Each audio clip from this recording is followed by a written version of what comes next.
Thank you very much, everybody. What a great song that is, but we'll cut it a little short because we have some business to discuss. What a group of smart ones we have in front of me today. That's about as good as it comes. Up here, the brain power, the greatest power of them all, the brain power. Well, I'm thrilled to be here with so many tech leaders and luminaries as we take historic action to reassert the future which belongs to America, always has belonged to America. We just lost sight of it on occasion. And I just want to start by stating that we've just concluded our big trade deal with Japan and numerous other countries in addition, as you know. But on the Japan deal, because it was literally just signed, was just signed, it gives us a sort of signing bonus. So I'll bring it into sports talk, a signing bonus. Like you have signing bonuses too, I understand. Getting a lot of money, 100 million, that's not bad. But that's not as good as the signing bonus we got. We got a $550 billion signing bonus for the country. And we had the tariff at 25%. As you know, we had a tariff at 25%. And these are great people that we negotiated with, but we agreed to reduce it to 15 based on the fact that Japan has agreed for the first time ever to open up its country to trade so that all of our American businesses and business geniuses, including many in this room, can go out and do business openly and freely in Japan, a very rich and prosperous and profitable and wonderful country, frankly. And we will pay a zero tariff as we do business in Japan. So we're paying zero, they're paying 15. We're getting $550 billion. And to be exact, it's 90% of that, but we control the whole lot of it. And it's really been great. And they're very happy, and their stock market went up, and our stock market went up, and that's supposed to be the way it is. Ours went way up, and theirs went up. And we've made numerous other deals like that. But the opening up of a country is very important to us. We have numerous countries that have opened their doors, just made some incredible transactions, but we're going to have a very, very simple tariff for some of the countries. You have so many countries, you can't negotiate deals with everyone, so we'll have a straight, simple tariff of anywhere between 15 and 50%. A couple we have 15 because we haven't been getting along with those countries too well, so we just say, let's pay 50, and that's the way it is. But remember, we get countries that were closed, always closed. Everyone in this room would never remember any of them to be open. We've offered such a deal to the European Union where we're in serious negotiations, and if they agree to open up the union to American businesses, then we will let them pay a lower tariff. So the tariff is very important, but the opening of a country, I think, can be more important if our businesses do the job that they're supposed to be doing. Such openings are worthy of many points in tariffs, and they're a good thing, not only for, as an example, Japan or Europe, but certainly a great thing for America because it allows our businesses to go out and fairly compete and do really well if they compete properly, like the people that I know. Everyone in this room practically I know has competed very successfully. I haven't seen any, and I know the losers just like I know the winners. I tell you, I don't see any of the losers here. But now if some of the countries that pay 25% or more on autos complain, remember that Japan was willing to pay upfront the $550 billion for that privilege of negotiating with the United States of America. We also made a deal yesterday with the Philippines and Indonesia, which in both cases will be opening up their country. And we're in the process of completing our deal with China. And as you know, the UK, we made a deal. It was a very good deal for everybody. Everybody's happy. It's always nice when everybody can be happy. But mostly we'll be charging straight tariffs to most of the rest of the world because we have over 200 countries. People don't realize that's a lot of deals. Even if you're like me, a deal junkie, that's a lot of deals. That would be too much for anybody. Ooh. How did we do with this country that I never heard of? We got a lot of deals cooking, but America is taking in hundreds of billions of dollars like it never has before. Investments into our country at the highest point ever in history, and we've just really been opened up for business for 3 of the 6 months. The first couple of months we got ourselves all set, done a great job with our military, as you know. You saw that 2 weeks ago when you saw the way those incredible B-2s flew into Iran and took out an entire nuclear potential deadly force. But I want to thank some of the incredible people that I see before me, including White House AI czar David Sachs. He's been great for organizing this very important summit, and especially for putting it in D.C., where it's a little bit easier. I don't know if it's easy for you, but it's a hell of a lot easier for me. Along with his colleagues at the All In podcast, which is very good. I did that podcast a year and a half ago, and I said, this is something that was pretty new, pretty raw. Everybody I knew saw that podcast. I said, well, he's got something pretty good. Who is that guy? He's a smart guy, by the way. I think if I ever get in, which at the time people were saying I had a shot, not as good a shot as it turned out. We won in numbers that nobody believes. We won every swing state. We won by millions and millions of votes, winning the popular vote. We won with the districts, as they would call them, 2,750 to 505. And that's why the map is almost completely red, except for a couple of little blue areas on each side of it. But it was a great experience, frankly, for me, and hopefully it's a great experience and been a great experience for our country, because they're saying we had the greatest 6 months that a president has ever had, the opening 6 months. And I'm not even sure, maybe 6 months, I'm not sure it's the opening, but let's call it the opening 6 months. It sounds a little bit nicer.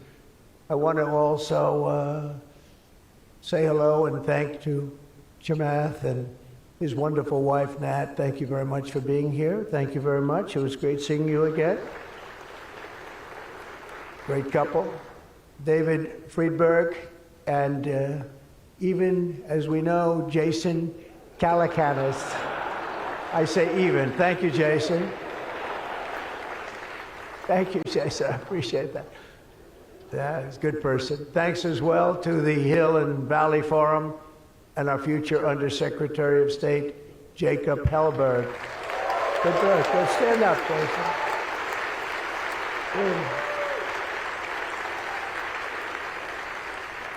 I met him a year and a half ago, and I was very impressed. I said, let's bring him in. We bring in a lot of smart people. And David's been unbelievable as the job he's doing.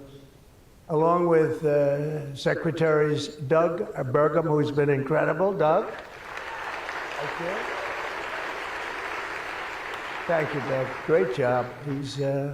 He's producing low-cost energy. We're down to $64. I want to get it down a little bit further if we can. I don't know if the oil companies love that or not, but we want to have very inexpensive electricity so that you can power up the plants, because you need more electricity than any human beings ever in the history of the world. When I heard what you really need, I said, you got to be kidding. Double what we produce right now for everything, right? I don't know, Jensen, you're going to have to explain that to me someday, why they need so damn much. Could you do with a little bit less? My father always used to say, turn off the lights, son. But you guys are turning up the lights.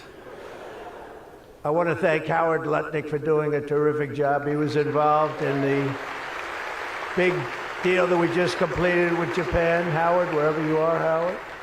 Where is Howard? Hi, Howard. Great job you did. Appreciate it. Really, that was an interesting negotiation, wasn't it? These are tough people. These are good negotiators, I will tell you, Japan. But they love their country, and they do what's right for their country. I want to thank Chris Wright, if Chris is around. Chris is here, because he's helping with the tremendous energy success that we're having. We're having tremendous energy success. We're the biggest. We have more energy than anybody else in the world. Nobody knew that until I came along, but we have more energy than anybody else in the world. We're making incredible deals on energy, including deals in Alaska. Well, that's the mother lode, that's the big one, and we're making deals with various Asian countries that need it, and it's actually hard to believe, you don't think of it, but Asia is very close to Alaska, relatively speaking. It's not the closest, but it is pretty much the closest when it comes to oil and gas and energy, and we're making some incredible deals, and I want to thank Chris. Chris is fantastic, works in partnership really with this gentleman who's the head of you've got the land and he's got the energy, right? But they formed a great partnership, Doug. So that's one of the greatest partnerships I've seen in a long time. They work hand in hand and they have done a great job. Administrators, Kelly Loeffler, I think, is here. Kelly, thank you very much. Hi, Kelly. Hi, Kelly.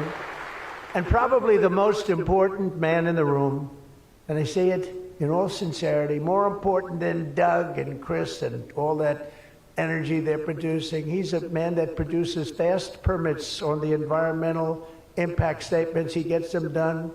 I said, Lee, you have 1 week for nuclear, and you have a couple of days for oil and gas, okay, for the approvals.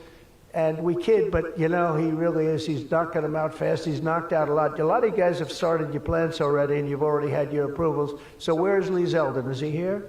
He is so great. This guy, he is so great. That's why he has a slightly better seat than I gave to Doug, you see? He's doing a fantastic job in a lot of ways, but he's doing a great job, and he's getting fast permits, and safe and good and everything else, but he's moving them along rapidly, already given some. And one of the most exciting things we'll talk about in a second is the fact that you're going to build your own electric producing plants when you build whatever you're building. And it's different things, including automobile factories, which are going up all over the place. You'll see them starting soon. They're moving into our country because of the tariffs, because they don't want to pay the tariffs. They're moving into our country at a record speed. But the ability to build your own electric plant, not having to rely on a 100-year-plus old grid. And then if you have electric capacity extra, you're going to sell it into the grid, make some money, but you'll sell it right back into the grid. Director of the Office of Science and Technology Policy, Michael Kratsios. Michael, thank you very much. Thank you, Michael. As well, it's supposed to be taking a vote right now, a big vote. Senator Ted Cruz. Is Senator Cruz here? Oh, look at my senator. Why aren't you voting? I think we lost David McCormick, who's voting. So is David here? Because you're supposed to be voting, Ted. I don't know. I'll tell you what, this man works hard. Ted works hard, and he works good. And a very special thanks to some of the top industry leaders here, including somebody that's amazing. I said, look, we'll break this guy up. This is before I learned the facts of life. I said, we'll break him up. They said, no, sir, it's very hard. I said, why? I said, what percentages of the market does he have? Sir, he has 100%. I said, who the hell is he? What's his name? His name is Jensen Huang, NVIDIA. I said, what the hell is NVIDIA? I've never heard of it before. He said, you don't want to know about it, sir. I figured we could go in and we could sort of break them up a little bit, get them a little competition. And I found out it's not easy in that business. I said, supposing we put the greatest minds together and they work hand in hand for a couple of years. He said, no, it would take at least 10 years to catch him if he ran NVIDIA totally incompetently from now on. So I said, all right, let's go on to the next one. And then I got to know Jensen, and now I see why. Jensen, will you stand up? What a job. What a job you've done. Man. Great. He's a great guy, too. Lisa Su of AMD. Lisa? Thank you. Congratulations. Great job. Sham Sanikar of Palantir. We buy a lot of things from Palantir. Where are you? Are we paying our bills? I think so. We just made a deal with the European Union where they're going to pay the United States of America 100% of the cost of all military equipment. They're going to ship it to the European Union, and then they'll distribute it, and much of it will go to Ukraine. It's been a long time since you've heard those words, because we're in for $350 billion. But now we send it to Europe, and Europe pays, and they were great. We had a tremendous NATO meeting a few weeks ago, and it was pretty amazing, actually, what happened. They agreed to go from 2% to 5%, and they had 2% where they didn't pay. They have 5% where they've already paid. That's a big difference. That's trillions of dollars, actually, trillions. But they're going to spend that money in the United States with our defense companies, and we're going to send it to them, and they'll distribute the equipment that we send. So that's the way it should have been 3 years ago, frankly. And Jeff Sprecher, the other half of that incredible family, is he here? Is he here? He's a fantastic guy, international, intercontinental exchange, and he's been a friend of mine for a long time, the husband of Kelly, who's really doing a good job. You are really doing a good job. Small business, which is actually big business if you add it all up, right? Probably the biggest bank there is, but they call it small business, and she's done a fantastic job. Thanks, Kel. Say hello to Jeff. As we gather this afternoon, we're still in the earliest days of one of the most important technological revolutions in the history of the world. Around the globe, everyone is talking about artificial intelligence. I find that too. Artificial, I can't stand it. I don't even like the name. You know, I don't like anything that's artificial. So could we straighten that out, please? We should change the name. I actually mean that. I don't like the name artificial anything, because it's not artificial. It's genius. It's pure genius. And its potential to transform every type of human endeavor and domain of human knowledge, from medicine to manufacturing to warfare and national defense. Whether we like it or not, we're suddenly engaged in a fast-paced competition to build and define this groundbreaking technology that will determine so much about the future of civilization itself, because of the genius and creativity of Silicon Valley. And it is incredible. Incredible genius. Without question, the most brilliant place anywhere on earth. America is the country that started the AI race. And as President of the United States, I'm here today to declare that America is going to win it. We're going to work hard. We're going to win it.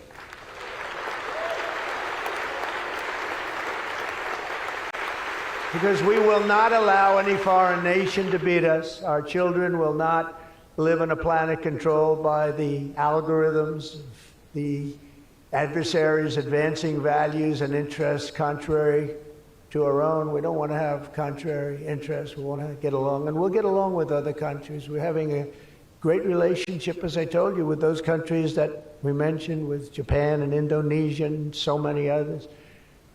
The European Union, we're getting along very well with China. A lot of respect for President Xi. We have a great relationship, and we'll see how it all works out. But we're getting along with countries it's really been pretty amazing, I will say that, and it's a good thing. It's a good thing, not a bad thing.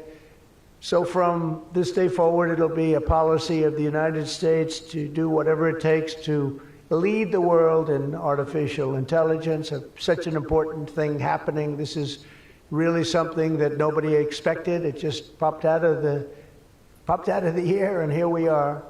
But we will defend our nation, our values, our future, and our freedom, and it will be really great. But what we really need to be successful is a very simple phrase called common sense, and that begins with a common sense application of artificial and intellectual property rules. It's so important. You can't be expected to have a successful AI program when every single article, book, or anything else that you've read or studied, you're supposed to pay for. Gee, I read a book, I'm supposed to pay somebody. And you know, we appreciate that, but you just can't do it because it's not doable. And if you're going to try and do that, you're not going to have a successful program. I think most of the people in the room know what I mean. When a person reads a book or an article, you've gained great knowledge. That does not mean that you're violating copyright laws or have to make deals with every content provider. And that's a big thing that you're working on right now, I know, but you just can't do it. China's not doing it, and if you're going to be beating China, and right now we're leading China very substantially in AI, very, very substantially, and nobody's seen the amount of work that's going to be bursting upon the scene, but you have to be able to play by the same set of rules. So when you have something, when you read something, and when it goes into this vast intelligence machine, we'll call it, you cannot expect to every single time say, oh, let's pay this one that much, let's pay this one. It just doesn't work that way. Of course, you can't copy or plagiarize an article, but if you read an article and learn from it, we have to allow AI to use that pool of knowledge without going through the complexity of contract negotiations, of which there would be thousands for every time we use AI. We also have to have a single federal standard, not 50 different states regulating this industry of the future. And some people would say, gee, that's an unpopular thing to say. I was told before I got up here, this is an unpopular thing because some people, they don't want that. But I want you to be successful. And you can't have one state holding you up. You can't have 3 or 4 states holding you up. You can't have a state with standards that are so high that it's going to hold you up. You have to have a federal rule and regulation. Hopefully you'll have the right guy in this position that's going to supplant the states. If you are operating under 50 different sets of state laws, the most restrictive state of all will be the one that rules. So you could have a state run by a crazy governor, a governor that hates you, a governor that's not smart, or maybe a governor that's very smart, but decides that he doesn't like the industry and he can put you out of business because you're going to have to go to that lowest common denominator. We need one common sense federal standard that supersedes all states, supersedes everybody, so you don't end up in litigation with 43 states at one time. You got to go litigation free. It's the only way. And we also have to watch Europe, Asia, and all foreign countries so that they don't make rules and regulations that likewise make it impossible for you to do business, and where you'd have to make everything in AI cater to them, because again, you'd have to cater to the toughest country or to the toughest state. You can't do that because it would ruin it. I just terminated all of the, as an example, California car emissions rules, which were a disaster. It cost them just billions of dollars as an industry, but thousands of dollars per car. The emission rule standard, because they were making the production of an automobile almost impossible and at a tremendously higher cost, much more expensive than it should cost, for very little gain, for actually, in my opinion, negative gain. The automobile was worse. Under this administration, our innovation will be unmatched and our capabilities will be unrivaled. And with the help of many of the people in this room, America's ultimate triumph will be absolutely unstoppable. We will be unstoppable as a nation.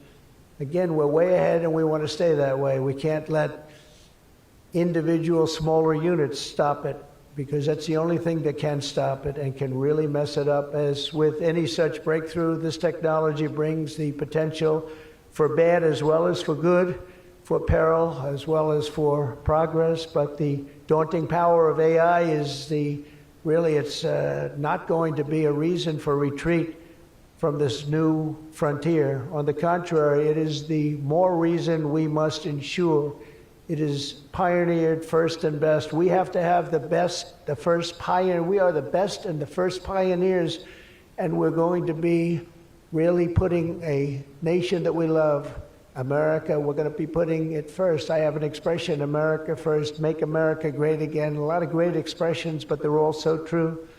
To make America great again, we're going to make this industry absolutely the top, because right now it's a beautiful baby that's born. We have to grow that baby and let that baby thrive.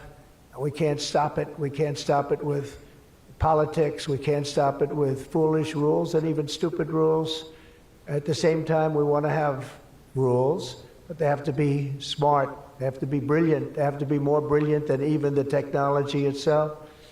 Surely there will be challenges on the path ahead, but together we will meet them and transcend them all. We are Americans, and we are Americans first. I have a couple of people I know that don't happen to be from here, but I wish you a lot of luck anyway. I'm looking at three people that are not Americans, but they're very good people. Please treat them nicely. But we do not shrink from the future or cower in the face of uncertainty. We dominate the future. We conquer new frontiers, and we control our own fate, and we determine by doing that our own destiny.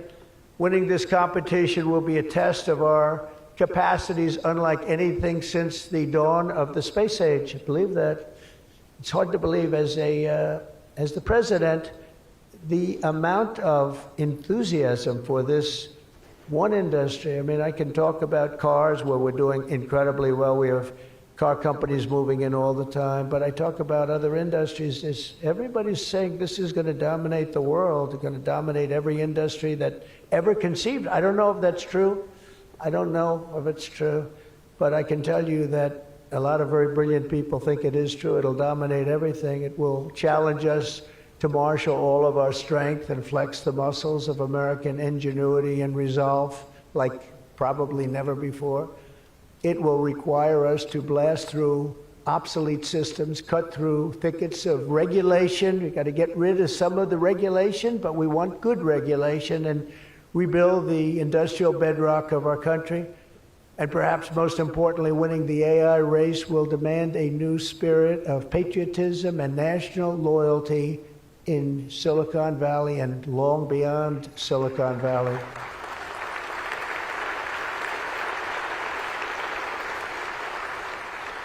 For too long, much of our tech industry pursued a radical globalism that left millions of Americans feeling distrustful and betrayed.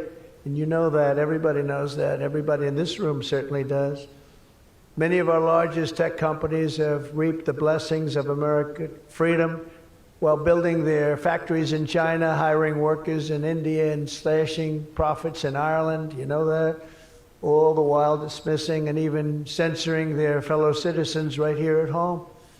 Under President Trump, those days are over. We need U.S. technology companies to be all in for America. We want you to put America first. You have to do that. That's all we ask.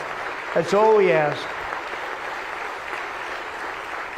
To partner with our tech geniuses in achieving this vision today, we're releasing the White House AI Action Plan.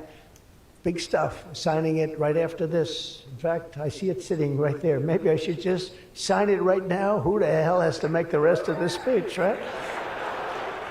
But here are the pillars of the strategy. First, my administration will use every tool at our disposal to ensure that the United States can build and maintain the largest, most powerful, and most advanced AI infrastructure anywhere on the planet.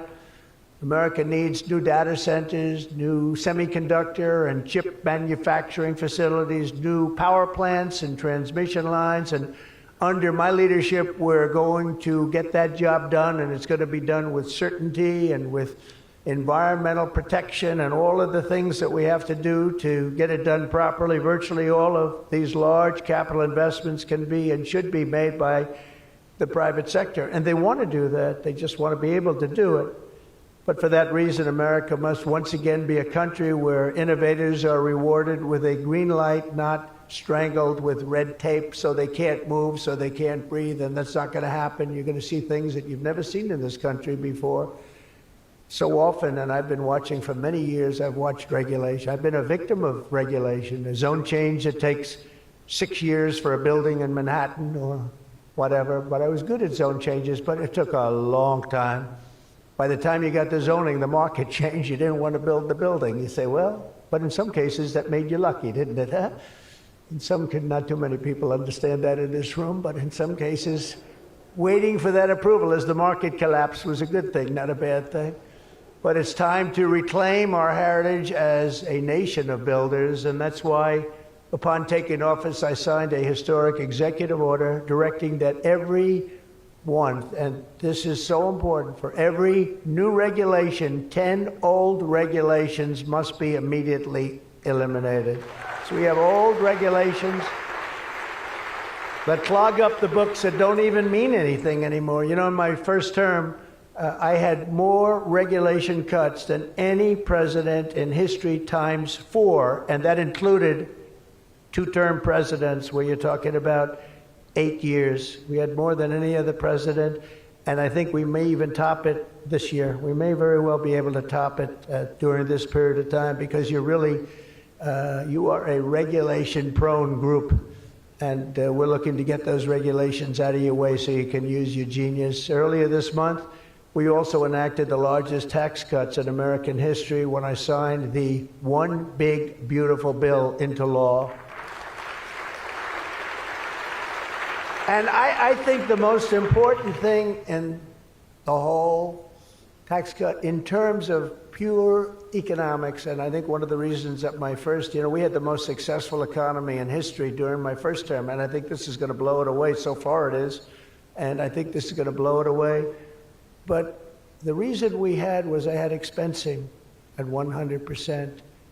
And what we did is we included 100% in this bill, expensing for all capital expenditures, including investments in factories and equipment and structure. Structure wasn't included last time, so even structure, and you're able to write it all off immediately. That's the biggest thing. Not 38 years, not 42 years. You're able to write it all off immediately.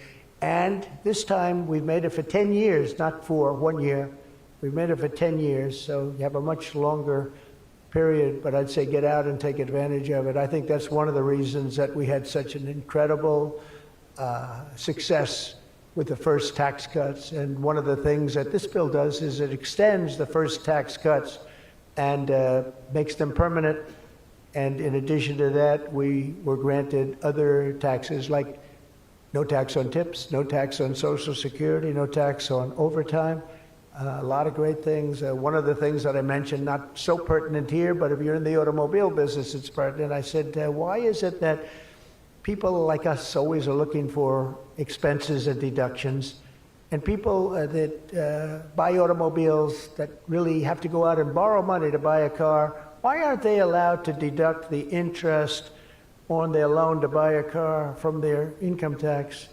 And we got it approved. We got it approved. And that is such a big thing. And I think that's going to be such a big thing for the automobile industry. We're going to be making more cars. Within a few years, we're going to be making more cars than we made in the very beginning, in the super prime. We lost almost 50% of our automobile business to Mexico, Canada, and various other places, as you know, in Europe and in Asia. And now we're getting it back. We're getting it back in record numbers, and I think we're going to be topping any amount. In a few years, we'll be making more automobiles than we've ever made in the history of our country, including what I call prime time. My administration is also pursuing a future of all-out American energy dominance, and on day one, I terminated the Green New Scam. You know what that was? You were all victims to it. Perhaps the second or third greatest scam in the history of our country. I would say the first was Russia, Russia, Russia, and we had a couple of others too. But the Green New Scam was one of the greatest. It's so ridiculous what they've made you do. The carbon footprint. They talked about the carbon footprint, and then Obama hops onto a 747 Air Force One and flies to Hawaii to play a round of golf and comes back. What about the carbon footprint? No, we didn't like that. And what Biden has done is absolutely terrible. He made it impossible, almost impossible for people to do business, not even talking about the border, where millions and millions of people flowed into our country, many from prisons, from jails, from gangs, from mental institutions all over the world. No, we're not doing that. We have to get them out. We've got 11,888 murderers, many of them committed more than one murder. Many of them, more than 50%, committed more murders. We're getting them out of our country, or in some cases they're so bad, we're not getting them out. We're having to lock them up because we don't want them ever to come back, no matter how good we're doing. Last month, you probably read, we had 0 people enter our country illegally. And over the last number of years, you'd have hundreds of thousands, literally hundreds of thousands of people a week pour into our country, totally unvetted and unchecked. And what the hell were they thinking? What they've done to our country is so sad, and we can never forget it. But we're unleashing all forms of energy, including natural gas, oil, and clean, beautiful coal. I instructed my people, in the form of Chris and Doug in particular, you are not allowed to say the word coal without saying clean, beautiful in front of it. You can only say clean, beautiful coal. It's a little embarrassing because we had somebody making a speech the other day, right? And he mentioned the word coal about 30 times because that was the subject. And he kept going clean, beautiful. I wanted to say, okay, just take it easy. You could just, got a little bit crazy, right, Doug? But it's, you know, China's using it. They're building now 57 big power plants, all fueled by coal. And we have to compete, we have to win, and we're going to have clean, beautiful coal. But we have more coal than any. We have more anything in terms of energy than anybody. Oil and gas, but we also have more coal. In May, I also signed an executive order to rapidly begin construction of safe, reliable nuclear reactors. That's a big thing now.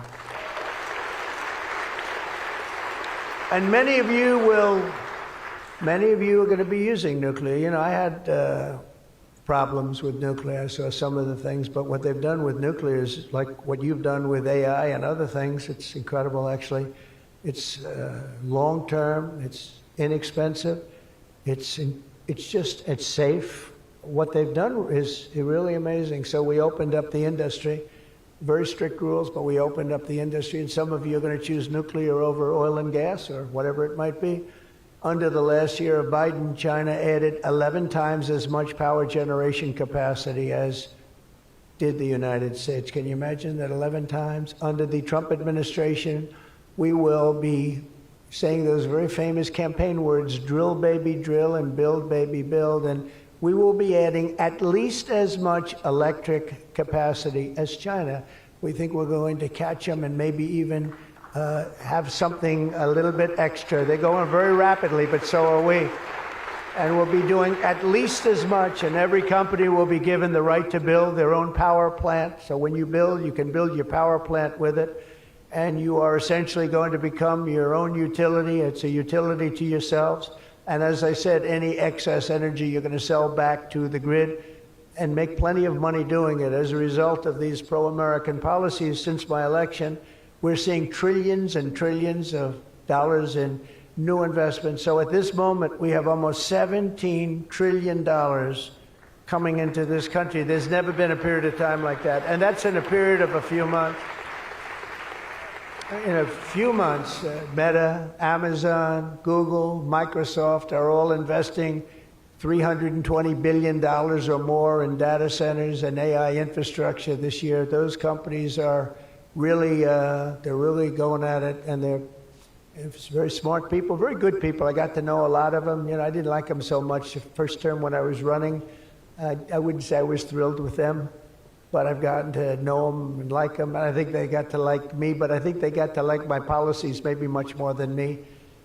NVIDIA has committed $500 billion over the next 4 years. Thank you, Jensen. I'm sure that'll be a good investment. If you're doing it, it's good. Thank you very much. It's a great statement. Last week, I was in Pennsylvania as 20 companies announced $92 billion with David McCormick, senator, great guy from Pennsylvania. $92 billion in energy and data center projects, including what will soon be the largest natural gas power plant anywhere in North America. They're going to town. It's already under construction, the largest in North America by far. For decades, we had leaders who spent their time focused on building up foreign nations. Under the Trump administration, we are going to have leaders who are going to build up our nation. This colossal investment in AI infrastructure and many other industries, for that matter, such as automobiles and so many other things, will also create thousands and thousands of great-paying jobs, the kind of jobs we want, including lots of blue-collar jobs. And you know, our numbers are very good right now, but wait till you see these numbers in 2 years from now.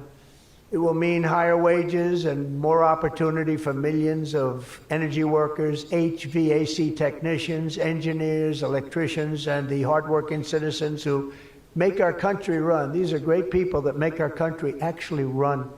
To ensure America maintains the world-class infrastructure we need to win today, I will sign a sweeping executive order to fast-track federal permitting, streamline reviews, and do everything possible to expedite construction of all major AI infrastructure projects. And this will be done. You will get so good a service in so many ways, not only from Lee with the environment, but you need many other types of permits, and you're going to go so fast. You're going to say, well, wait a minute, this is too fast. I didn't expect to go this quickly. This is a problem. I may cause a problem in opposite, but including factories, data centers, and power plants of all kinds, the United States will have total industrial and technological supremacy.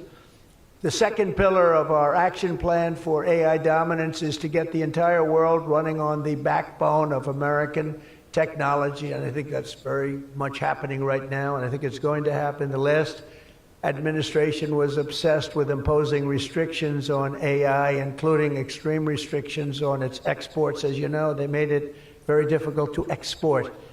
This alienated American partners and drove even our friends into the arms of China and other countries.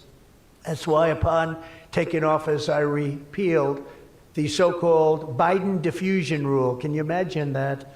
That crippled American AI exports, the Biden diffusion rule. I wonder who came up with that name, because he has no idea what it is.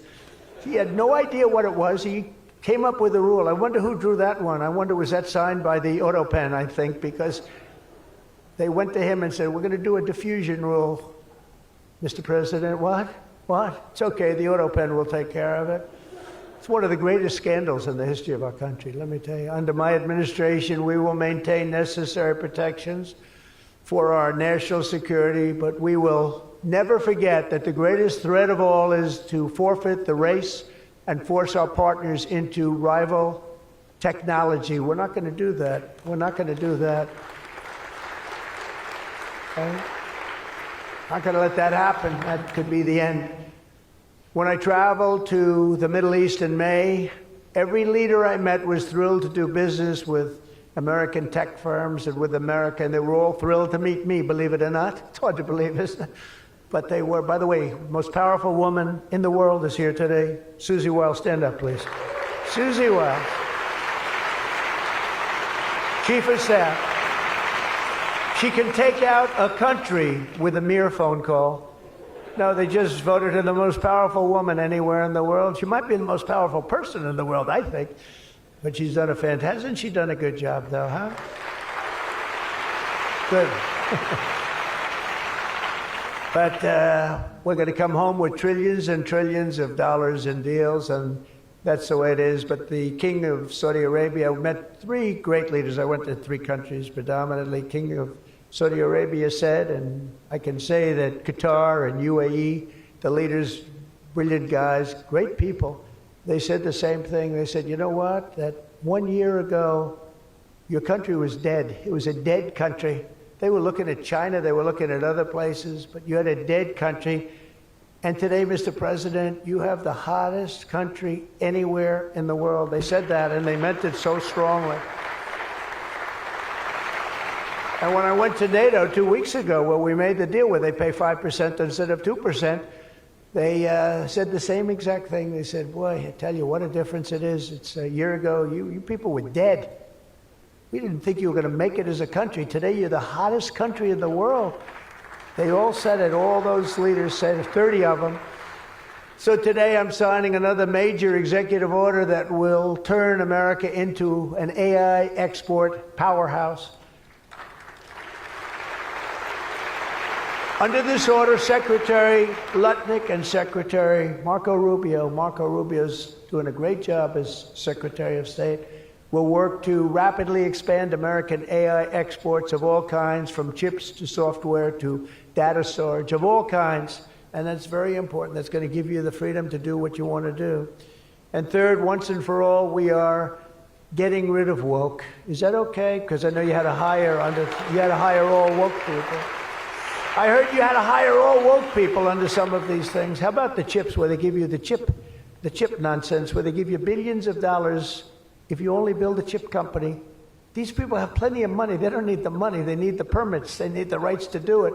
They don't want to pay tariffs, so they come and they build here. That's why they're coming here. They like, number one, they like me, but they like not having to pay tariffs even more. And they're coming. But Biden gave billions of dollars to companies that have nothing but cash. And they don't say where to build. It's just give them money. But here's the problem. They have to hire lots of woke people. And they say woke isn't for this particular industry. We've noticed that. They're not for a lot of industries, if you want to know the truth. So the guidelines were impossible. They're going to give you money, but you got to hire this and this and this and that. And I don't want to get into it too much because I don't want any controversy today. But you have to hire a lot of people that were not into this particular world that you're in. And so therefore, all the money they gave didn't mean a damn thing. One of Biden's worst executive orders established toxic diversity, equity, and inclusion ideology as a guiding principle of American AI development. So you immediately knew that was the end of your development. But the American people do not want woke Marxist lunacy in the AI models, and neither do other countries. They don't want it. They don't want anything to do with it. That's why on day one, I very proudly terminated Joe Biden's order on woke AI effective immediately. You don't have any of those crazy rules. Crazy rule.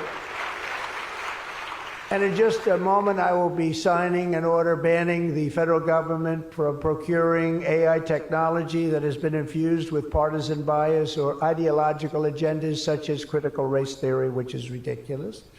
And from now on, the U.S. government will deal only with AI that pursues truth, fairness, and strict impartiality. We're not going to go through the craziness that we've gone through for the last 4 years. And then we skip 4, and then you go back, and it started then. But it hung around a little while. Now it's not hanging around at all. Now it's actually very uncool, as somebody told me the other day. It's so uncool to be woke. I encourage all American companies to join us in rejecting poisonous Marxism in our technology. It'll be very interesting to see what's happening in New York, because they're actually thinking about electing a communist in New York. They like to call him a socialist. He's not a socialist. He's a communist. But don't worry, you're going to be okay. He still has to get his money from the White House, and that's not going to happen until he shapes up. But as an example, we are not going to allow men to play in women's sports. That's an example. That's one. And they say that's an 80-20 number. They say 80% would be against it. No, it's not 80-20. It's about 97-3. And I don't know who the 3 are. I've never seen anybody. I've never had a person. I've seen everybody. I'm a very open person.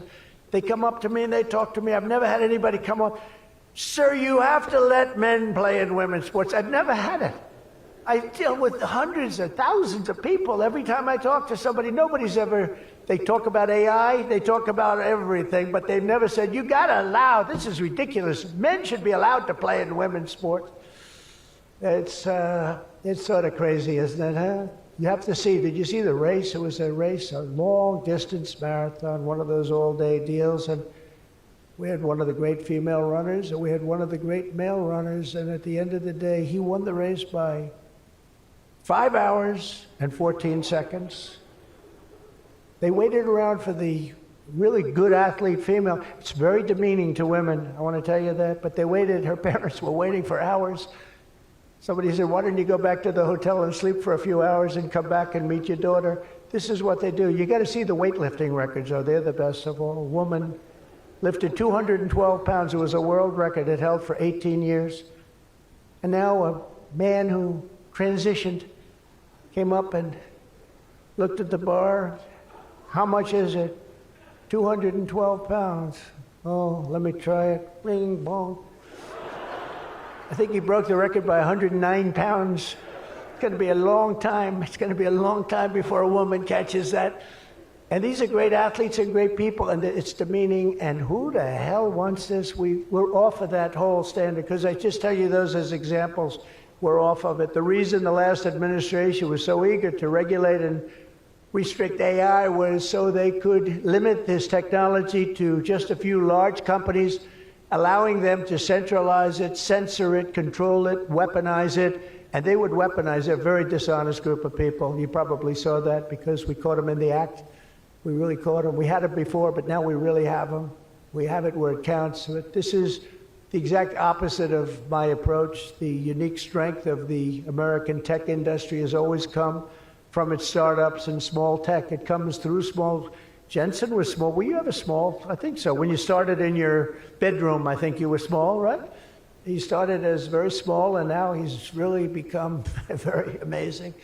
If you regulate them too much, you kill the source of American genius and technological power. I believe that.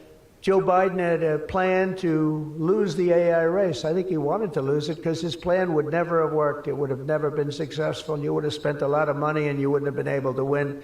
They didn't allow you to win, but we have a plan which only admires and respects the winners. Every citizen should take incredible pride in the inspiring feats of American innovators who are pushing the bounds of human knowledge and achievement. The people of OpenAI, Google, Meta, and countless startups are proving once again that America is impossible. You are just impossible to beat. You're not going to be beaten. We're not going to let that happen. When you do your best, when you work your hardest, and when you're allowed to be free of horrible, foolish regulation. And you're going to have regulation, but it's going to be sensible, smart regulation. There's nobody who's going to beat you. As we push even further into this exciting frontier, let us never forget that all of this prosperity and progress has come from the culture of freedom and hard work, merit, ambition, and risk-taking passed down from one generation of Americans to the next. Silicon Valley rose to wealth, fame, and glory by exemplifying these values, and it will win this race not by rejecting them, but by embracing them like they have never been embraced before. We must put America first. This is a nation that invented the light bulb, the telegraph, the television, the telephone, the computer chip, the smartphone, the GPS, the integrated circuit, and even the internet. Basically, we invented everything. What is left? We invented everything. And now it's AI. We invented everything. Does anyone have anything else to say? And now we're going to take it to a new level. But Americans were the first to fly a plane, first to harness the atom, and first to plant our flag on the moon. We mastered the industrial age. We created the digital age. And now we are leading the world into the golden age, indeed, the golden age of America. With your help, that golden age will be built by American workers. It will be powered by American energy. It will be run on American technology, improved by American artificial intelligence, and it will make America richer, stronger, greater, freer, and more powerful than ever before. And I will now do my share by going and signing a name without an auto pen. I will sign it. If we had one, I wouldn't use it anyway, but we will sign it auto pen free, and we will say, Donald J. Trump, God bless America, and God bless you, and good luck, because the race has just begun, and you're going to win it. Thank you very much, everybody.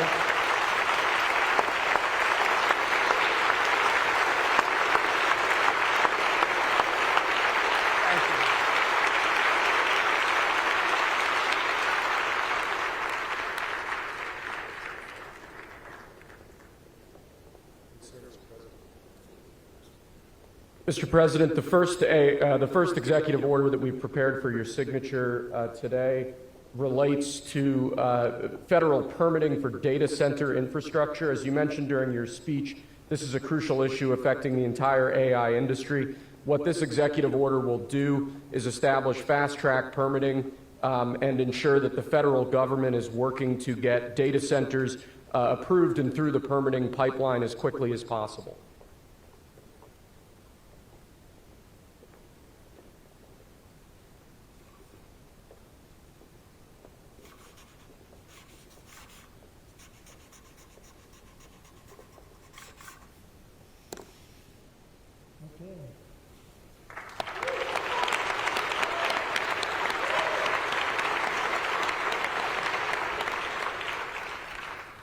As you said before, sir, it's absolutely essential that American AI models and the American AI industry dominates the future of this industry around the world. What this next executive order will do is promote, through various instrumentalities of the federal government, the export abroad of American AI models to ensure American AI dominance in the future.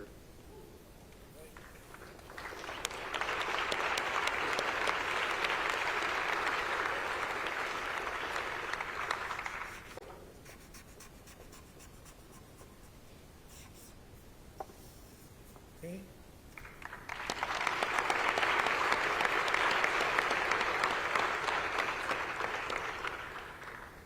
And lastly, sir, as you said in your speech, we don't want woke AI. We want AI models based on accurate information that give accurate information and accurate answers.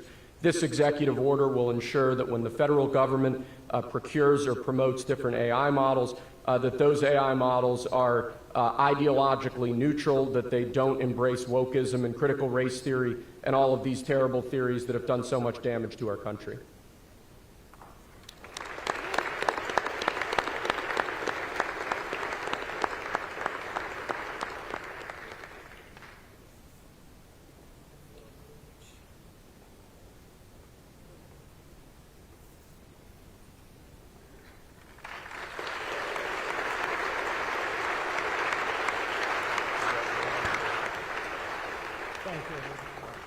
Thank you very much, everybody. Good luck. Good luck. Thank you.